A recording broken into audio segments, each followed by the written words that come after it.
प्रतियोगी परीक्षाओं में उत्तर देते समय यदि संदेह या असमंजस होता है तो इस ट्रिक को अपनाएं और हमेशा के लिए याद कर लें। ये सर्वविदित है कि गंगा नदी पूर्व दिशा में बहती है। इसके अलावा पूर्व दिशा में बहने वाली प्रमुख नदियों से संबंधित ट्रिक है। पेसुबाई का पुत्र किस गोदाम से पूर्व की ओर गया? पे से पेन्नार नदी, सु से सुवर्णरेखा नदी, बा से ब्राह्मणी नदी, ई से वेगई नदी, का से कावेरी नदी, पुत्र से ब्रह्मपुत्र नदी, कि से कृष्णा नदी, स से शारदा नदी, गो से गोदावरी नदी, दा से दामोदर नदी, म से महानदी। पेन्नार नदी, सुवर्णरेखा नदी, ब्राह्मणी नदी, वेगई नदी, कावेरी नदी, ब्रह्मपुत्र नदी, कृष्णा नदी, शारदा नदी, गोदावरी नदी, दामोदर नदी, महानदी, ये सभी नदियां पूर्व दिशा में बहती हैं। पश्चिम की ओर बहने वाली नदियों से संबंधित ट्रिक है। पश्चिम की ओर जाने के लिए माता सबरी घर पर मान गईं। माँ से माही नदी, ता से ताप्ती नदी, सबरी से साबरमती नदी, घर से घग्गर नदी, पर से पेरियार नदी, माँ से मांडवी नदी, न से नर्मदा नदी, माही नदी, ताप्ती नदी, साबरमती नदी, घग्गर नदी, पेरियार नदी, मांडवी नदी, नर्मदा नदी, ये सभी नदियाँ पश्चिम की ओर बहती हैं।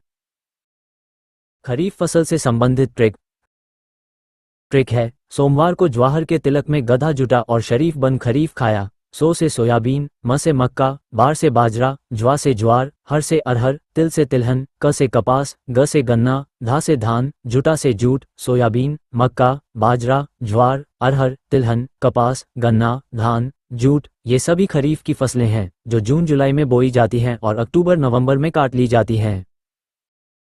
खरीफ फसल से संबंधित ट्रिक है। रचना आगे मत जाओ, सूर सरोवर में रबी की फसलें हैं। र से राई, चना से चना, आ से आलू, गे से गेहूं, मत से मटर, जाव से जौ, सूर से मसूर, सर से सरसों, वर से वरसीम। वरसीम चारा की फसल है। राई, चना, आलू, गेहूं, मटर, जौ, मसूर, सरसों, वरसीम, ये सभी रबी की फसलें हैं जो ठंड की मौसम में बोई जाती हैं। रबी फसल की बुवाई अक्टूबर नवंबर में की जाती है तथा मार्च अप्रैल में काट ली जाती है। जायद फसल से संबंधित ट्रिक है। सब्जी खीर तक पसर गया। सब्जी से मौसमी सब्जियां, खीर से खीरा, त से तरबूज, क से ककड़ी। मौसमी सब्जियां, खीरा, तरबूज, ककड़ी, ये सभी जायद की फसलें हैं जो गर्मी के मौसम में बोई जाती हैं तथा मानसून की शुरुआत होने से पहले कटाई के लिए तैयार हो जाती हैं। जायद की फसलें ज्यादातर जमीन पर पसर जाता है। नकदी फसलें।